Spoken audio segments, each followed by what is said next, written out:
Ciao, sono Alice, oggi parliamo di drammi cinesi.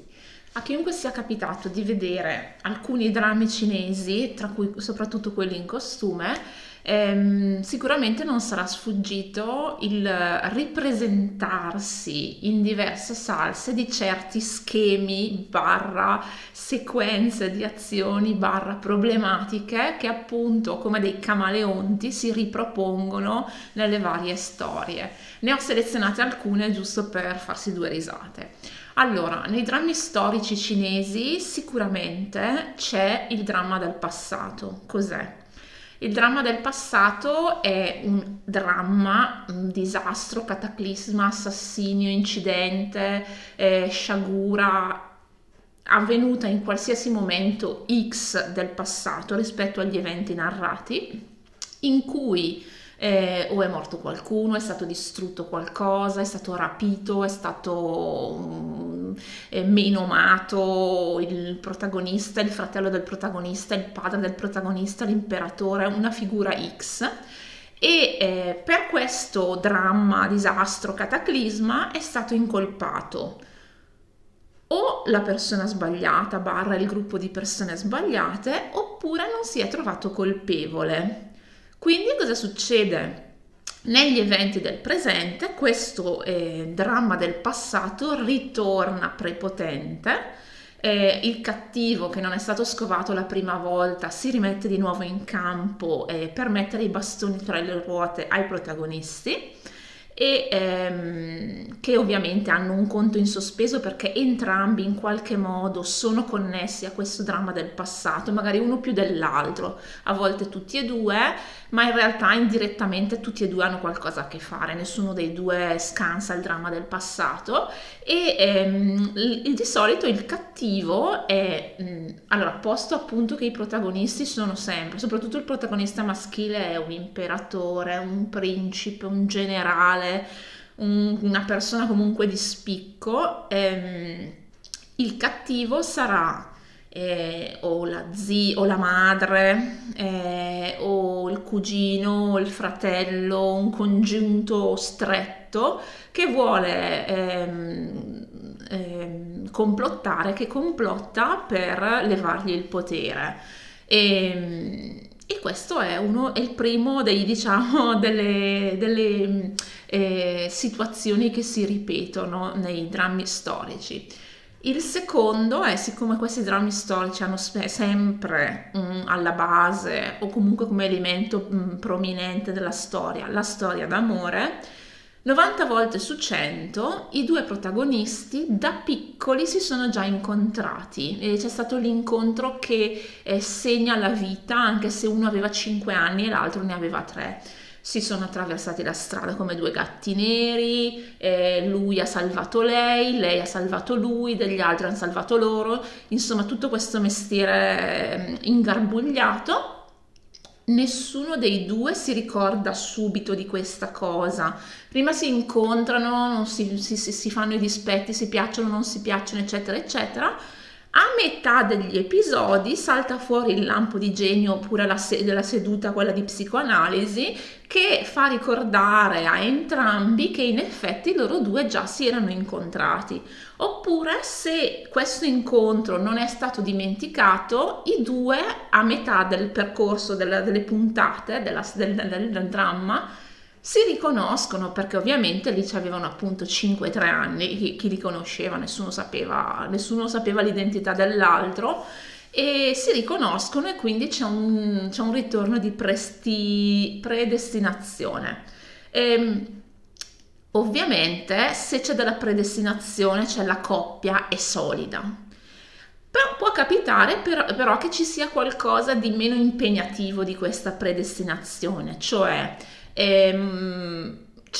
uno dei due è stato promesso a un altro per motivi politici o per alleanze familiari, cose del genere. Cosa succede? La parte che rimane con lo stecchino corto perché non è all'interno della predestinazione, nel senso che solo due possono essere predestinati perché altrimenti in tre comincia a essere un po' una folla. Ecco, la parte fuori dalla predestinazione romperà i maroni fino alla fine del mondo, proprio una roba di quelli che diventano degli psicopatici, che il Joker in confronto è una vecchietta che la domenica va a messa. E questo è il secondo punto. Il terzo punto, che qua poi apre vari sottocapitoli, sono le pose plastiche. Queste non è proprio una sequenza di trama, però ci sono delle situazioni, delle azioni, degli eventi che si ripropongono di nuovo in varie salse e in varie pose plastiche che stanno tra l'inverosimile e il surreale. Allora, a un certo punto, primo incontro, i due protagonisti ancora non si conoscono, lei inciampa. Le donne hanno degli equilibri estremamente precari in queste drammi cinesi, quindi lei inciampa e lui, che si trovava ignaro passante a transitare per quel punto, la sostiene come un rampino di macellaio, fermandosi poi con tipo port de bras alla Roberto Bolle e fermandosi proprio anche in queste pose tipo per 30-40 secondi, giusto il tempo per la telecamera di fare un giro a 360 gradi per cogliere proprio la posa da qualsiasi sua angolazione. Quindi lei inciampa e lui la sorregge. Poi c'è il bacio accidentale. Questo è una cosa che si ripropone e che ogni volta fa venire il latte alle ginocchia ad almeno una decina di persone nei commenti che non ne possono più, perché di nuovo o lui o lei, ma di solito è sempre lei quella con l'equilibrio precario, inciampa e si tira dietro lui come un sacco di patate, e i due, cadendo sopra o sotto, cioè chi sta sopra e chi sta sotto è indifferente.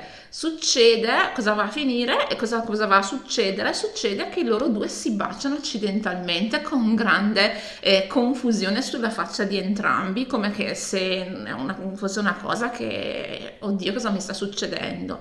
Allora, prima di tutto, leggi della fisica, scansatevi, nel senso che due che cadono uno sopra l'altro, cioè già se i loro setti nasali non si cozzano e si spaccano, se li spaccano a vicenda, è un successo. No, loro non si spaccano i setti nasali, ma si baciano addirittura. Vabbè. Poi, i baci, oddio, i baci meriterebbero un capitolo a parte. Allora, la censura cinese è piuttosto agguerrita sugli scambi fisici, nel senso che non si possono fare cose troppo sensuali, troppo esagerate. Il problema è che a volte, cioè, si vedono di quei baci che sembrano i film degli anni 50, cioè tipo due tubetti di colla e stick che si fermano così uno sopra l'altro, sopra con contatto, e basta, fermi tutti, giro della telecamera a 360 gradi, non si muove un muscolo, cioè sembra praticamente una fotografia, e tu rimani lì a dire sì, dovrebbe essere un momento romantico se non fosse che sembrate due trote in pescheria che si stanno baciando, però vabbè. Ora, anche perché dopo in qualche dramma invece c'è un pochino più di movimento, cioè a livello anche mascellare, che ti fa capire che c'è un minimo di verosimiglianza, perché non è che vi stiamo chiedendo la lingua, per carità, però c'è fra il tubetto di colla e il mezzo metro di lingua, secondo me diciamo che c'è tutta una vasta gamma di sfumature che permetterebbe di rendere al meglio la situazione, e invece no, tubetti, colla, stick. E da questo, dai baci, passo poi alla figura maschile e femminile. Allora, la figura maschile è sempre quella più intelligente, cioè lui è più intelligente, più bravo e più avanti. E a volte è anche un sadico di quelli proprio con la S maiuscola e anche con la A maiuscola, nel senso che tratta la protagonista veramente a pesci in faccia continuamente fino non dico alla fine, ma quasi. E la protagonista, siccome è o un idiota o una gatta morta, per uno che la prende a pesci in faccia, cosa fa? Ci casca dentro con tutte le scarpe e si innamora. Prego, cosa? Dimmi cosa. Cioè, vabbè. Poi cosa succede però? Che nei momenti in cui appunto ci sono questi baci plastici, allora lui sembra diventare, si trasforma da sadico gigante in un verginello inconsapevole che non sa neanche lui dove è capitato. Lei, allora, prima di arrivare al bacio, spesso dato proprio con una certa ritrosia, come se gli facesse schifo, continua a sostenere questa parte di donna che dice no ma intende sì. Allora, mettiamo in chiaro, una donna che dice no ma intende sì è una deficiente, nel senso che se tu vuoi una cosa dici di sì, non dici di no. E invece no, c'è tutto questo gioco sul ritirarsi per farsi rincorrere e ritirarsi per farsi rincorrere e ritirarsi.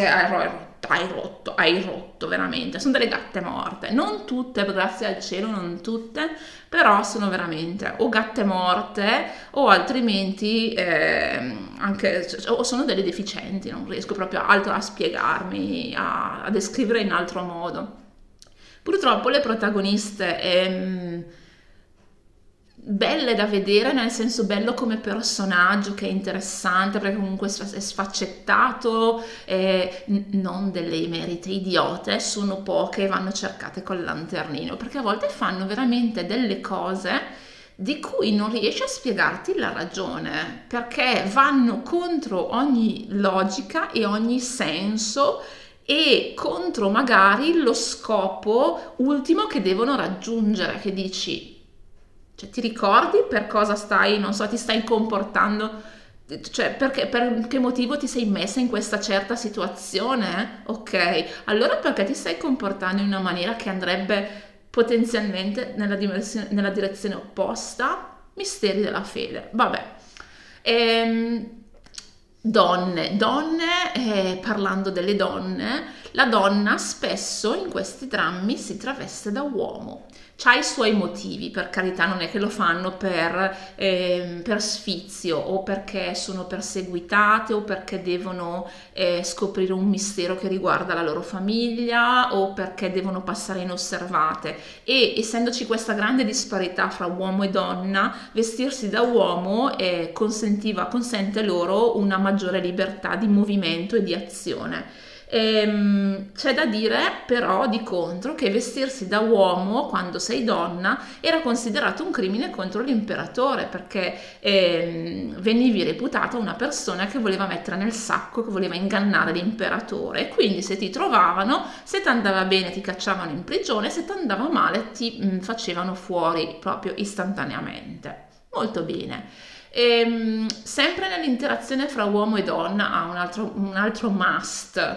Lei, dopo essere scivolata la prima volta ed essere stata raccattata come dal rampino del macellaio, di nuovo si storcerà la caviglia.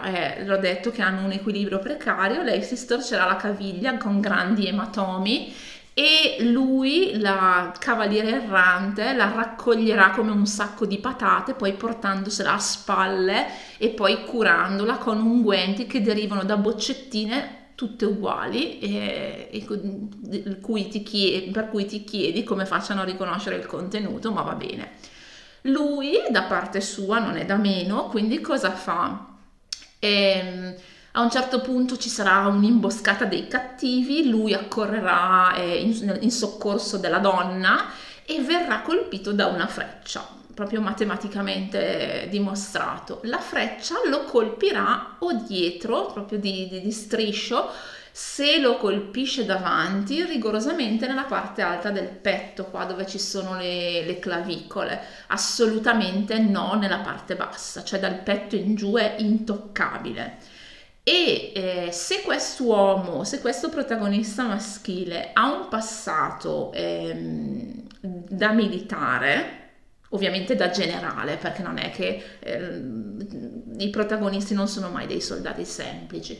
Se quest'uomo ha un passato sul campo di battaglia, lei lo andrà a medicare da Croce Rossina e sfilandogli la camicia scoprirà una costellazione di cicatrici che la Via Lattea in confronto, cioè è una mosca dentro un alveare, proprio. E E le ferite, comunque, in ogni caso, la caviglia storta di lei e la freccia di lui guariranno con una velocità portentosa, perché tipo 2 fotogrammi dopo lei di nuovo trotta agile come una gazzella e lui della freccia magari avvelenata che l'ha colpito, cioè non sente più nemmeno la posizione, zero. Mi collego poi un'altra cosa che succede in questi drammi, la diagnostica. Allora, se c'è un medico, e ci sarà un medico, allora questo medico diagnosticherà qualsiasi tipo di male, qualsiasi, ma proprio tutti, tutti, a lei, a lui, a chiunque, mettendo 2 dita della mano sul polso e sentendo il battito. Da lì ti dirà tutto, tutto quello che hai, quello che hai avuto, quello che avrai, quello che ti potrebbe venire in mente di avere, con 2 dita. Cioè praticamente questi qua 6 anni di università di medicina, ma cosa servono? Cioè cosa servono? Oh, Santa Pasqua. E fammi pensare se c'è qualcos'altro. Mi sembra di no. Mi sembra di no. Questi grosso modo sono, diciamo, alcuni degli schemi che si ripropongono in varie forme e dimensioni nei drammi storici. Nei drammi moderni non sempre, a volte c'è la conoscenza dei 2 protagonisti, c'è l'incrocio dei 2 protagonisti da piccoli, però vabbè, ovviamente il dramma del passato, no, il dramma del passato potrebbe riproporsi anche quello, però le caratteristiche di cui ho parlato, questi schemi di cui ho parlato si ritrovano soprattutto nei drammi storici. Allora, c'è da dire che nonostante una certa ripetitività, poi ovviamente dipende da come vengono realizzate le scene, da come è costruita la trama. Quindi tipo il dramma del passato piuttosto che la predestinazione le si possono anche digerire con tranquillità. Le pose plastiche, ecco, dopo un po' ci si fa un attimino l'abitudine, perché ogni volta che c'è un minimo di atteggiamento romantico, vedi subito il fermo immagine, proprio freeze, e la telecamera che fa il giro a 360. Nelle scene di combattimento invece non c'è tanto il fermo immagine quanto piuttosto lo slow motion, perché bisogna apprezzare tutte le sfumature, cioè gente che si catapulta all'indietro praticamente sulle caviglie, scivolate, gente che vola. Io giustamente li voglio godere al meglio, quindi me li devi far vedere piano, così capisco tutti i giocatori in campo come si stanno muovendo. Sono comunque abbastanza divertenti. Drammi cinesi io ve li consiglio, ve l'ho già detto, sono una grande fan e inizierò magari a parlarvi di qualcuno nello specifico. Alla prossima, ciao!